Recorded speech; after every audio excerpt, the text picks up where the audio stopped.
Yeah. Um, the apparent truth is that in every society, there is bound to be some element of shenaniganism. You see some people who will just constitute themselves as destitutes for no reason. Some will want to say they are anarchists. They want to put law into their hands. They just want to do whatever they like what happened during the inauguration of the king in England. You see some people, they say it's not my king. Yeah, you ask, why are you saying this? They may have their reason. But I can assure you of one thing, and I want you to take it to the bank, that 99.5% of Nigerians, they welcome this development. And what is the development? This new government that is coming. Some of them might have not even voted, even for Asiwaju Bola Ahmed Tinubu. But for the fact that later they have a rethink and begin to take a cursory look at the performance of the man, juxtaposing it with the performance of the person that is going, the outgoing president. Yes, some people might say, oh, the outgoing president has not done well. In some areas, you still give it to him.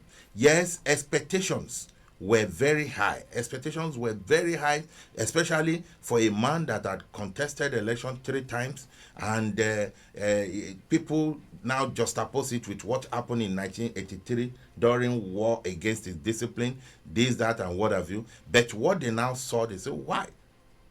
But when you now look at, when you put it side by side with what Asiwaju Bola Ahmed had done in Lagos, and the way he had affected people's life positively, the way he has made, even suggested, even the present vice president of Nigeria, the way he has made governors, the way he has even the way he has entrenched on democratic structure as far as the nation is concerned, the way he has cut across, the way he has made himself a symbol of peace, of bringing people together.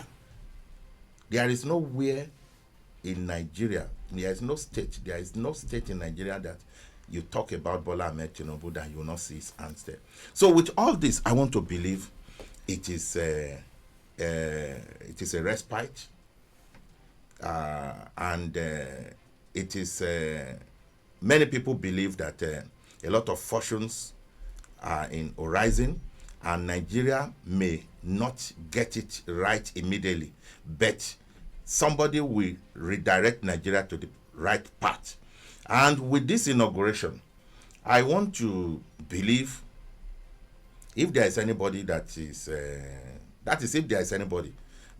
trying to foment trouble. I have seen some people that goes on air, they are protesting, they are doing this. You discover it is the handwriting of people who knew that they never won the election. Because I've come to realize that anybody that will not want Tinubu to be inaugurated is an enemy of Nigeria. On what basis are you going to say it should not be inaugurated? If you say you made 3rd position and you are now asking for 1st position, well, do you want to kill somebody that made 2nd position? These are issues. So you see them, these are people who do not even have their agents spread all over the whole federation. Who is now going to be your agent in other polling units? These are people who could not even meet up with the constitutionally required points as laid down by the law. So I don't know why these people are crying foul. But as far as the inauguration of Asiwaju Bola Ahmed Tinubu is concerned, it is sacrosanct. And I can assure you, as far as security is concerned, I have lived in Abuja throughout all my time, ever since I graduated from university. I know how it has always been done. From Wuse to Ademola Adetokunbo, Ademola Adetokunbo Crescent, nobody will have access when it's about 72 hours. When from Garki, nobody will have access. Nobody can drive through.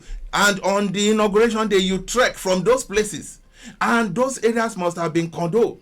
The security apparatus of this world will have taken care of whatever that will happen there. So if you are the one that want to say you are liar, you are the one that have stone or iron on your chest, you go. You meet your Waterloo.